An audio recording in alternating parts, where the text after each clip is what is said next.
all about it called The Enchanted Village. So what English county are we going to? One more clue to go, and the answer is coming up towards the end of the show.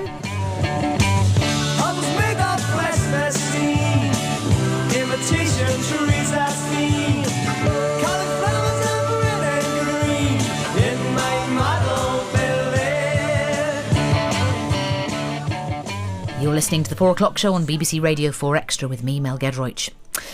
On the 4 o'clock show, we have an occasional series called Inheritance Books, where we ask an author to tell us their favourite book given to them when they were younger and the book that they'd like to pass on to the next generation of readers. Today we've got the choices of the author Philip Reeve. Philip's written so many stories, including Mortal Engines, Fever Crumb and Goblins. And Philip's just published a brand new one, just like our book this week. It's about a boy's adventures at sea. I'll never forget the day I read a book.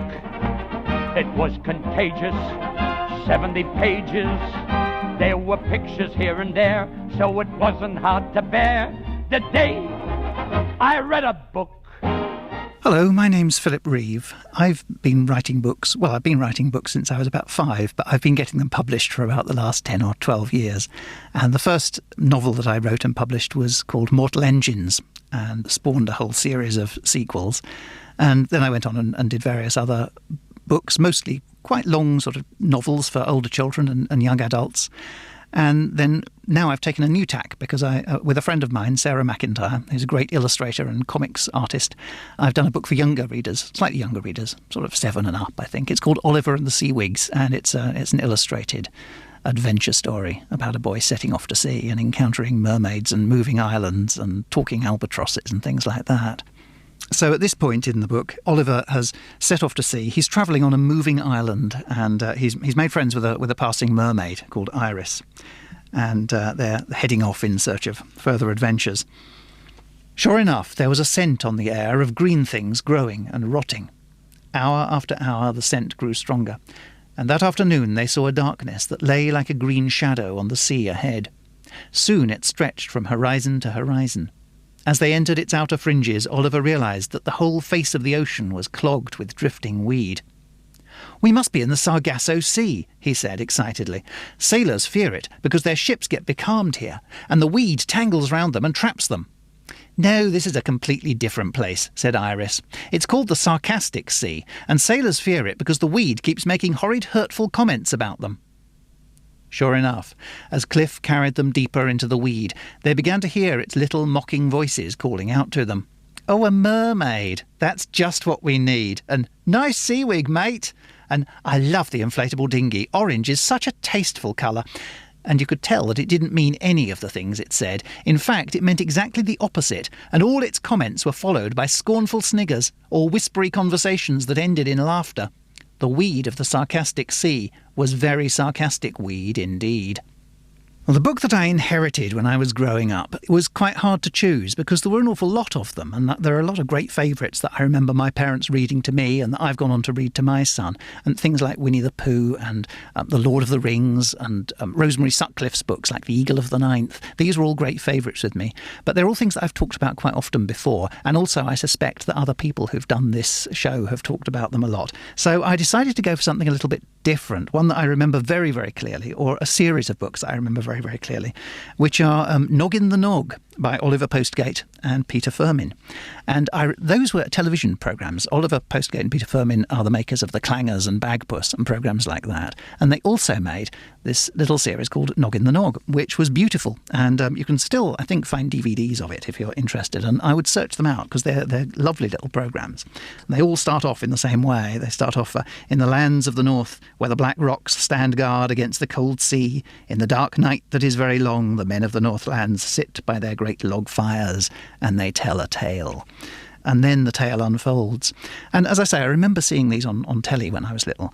But I also remember getting the books from the library. And I remember them very clearly because they're very beautiful objects. Peter Firmin's illustrations are lovely, and they look quite simple, and then you look at them and realise what a fantastic artist he is. And the books themselves are kind of made to look like little kind of carved Viking jewellery cases or something with tiny little pictures of the characters on the cover, and then you open them up and there's a map on the inside end papers. And that's very much the feeling that Sarah McIntyre and I were after when we started thinking about writing Oliver and the Seawigs together. That was kind of the sort of book I had in mind, something beautiful and heavily illustrated like that. And I think the Noggin the Nog books were some of my targets that I was aiming for. I'll read you a little bit of this one, which is called Noggin and the Ice Dragon. Noggin is the king of a little country, the land of the Nogs, and he and his chief warrior Thor Nogson have gone off in search of an ice dragon that's been terrorising a nearby valley. Soon they reached the hills and began to climb. They climbed to the high valley over rocks and ice and up a steep little hill of scales. "That's odd," said Noggin. "I wonder where it can be. It was here just now." It was there. They were standing on it. The dragon felt the small creatures on its back and lifted its head and cried out with delight. "People!" it cried. "People!" Its breath blew on the Nogs, and in an instant they were frozen to a block of frost, for this was an ice dragon and its breath was cold.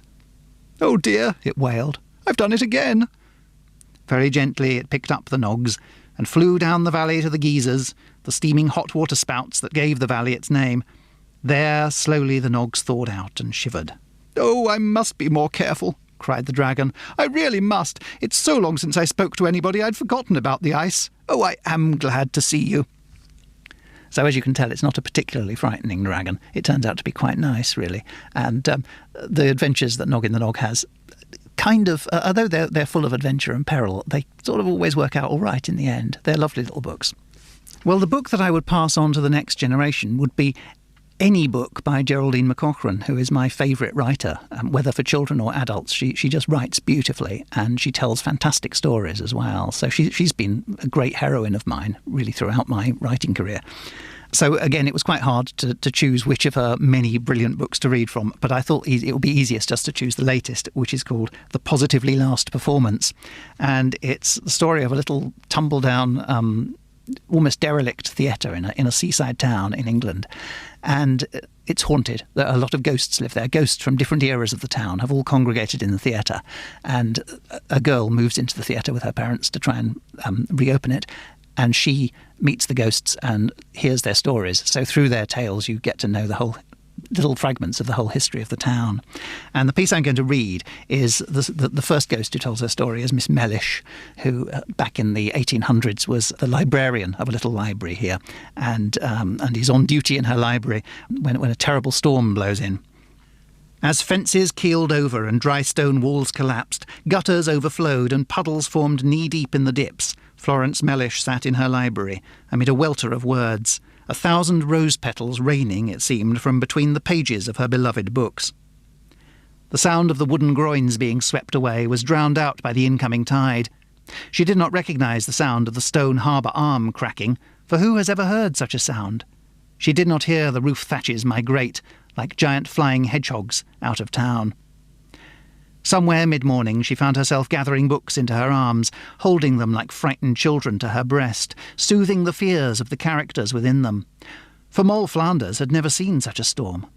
Evelina and Roxana had never heard such destruction outside of war. Even Robinson Crusoe was becoming concerned for his coconut crop and canoe. The ancient mariner had plainly seen worse things happen at sea, but then the circulating library did rather feel to be at sea, for all it was 4 furlongs inshore. Miss Mellish went to the door. It seemed to be locked, but it was only the wind bolting it shut. She barged her way into the street, and the door slammed so instantly behind her that it trapped her skirts.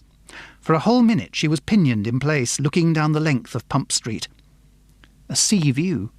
Never before, but now a sea view.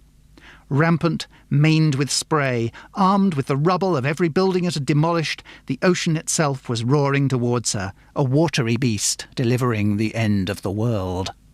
So that's Miss Mellish tells her story of the great storm which wrecked the town and turned her into a ghost, and this inspires all the other ghosts in the theatre to start telling their own stories. And so gradually you get this picture of the town and the little community building up, and at the same time you have the story of the girl and her parents trying to get the theatre back into action. It's a beautiful book, but then all Geraldine McCaughrean's books are always beautiful, and they're funny and they're exciting and they're unexpected. There was a twist in the middle of this one which made me gasp.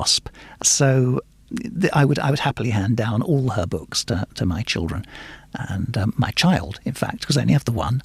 But to children everywhere should read these books. It wasn't a history, I know, because it had no plot. It wasn't a mystery, because nobody there got shot. One day I read a book, I can't remember when, but one of these days I'm going to do it again, yes sir. One of these days I'm going to do it again. Author Philip Reeve there with his Inheritance books. Philip's latest story, Oliver and the Seawigs, is out now. Still to come, one more clue for my magical mystery tour destination. But first, in our story this week, our hero Michael is living on an almost deserted island.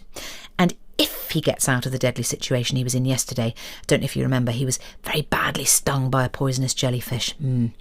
He'll need to find a hobby to keep himself occupied. Well, we had to think about this. What about playing the drums? The big advantage about living on the island, of course, is that there's almost no one to complain about the noise. Comedian and actor Omid Jalili is a great fan of the bongos, or bongai, as we like to call them. And he told Saturday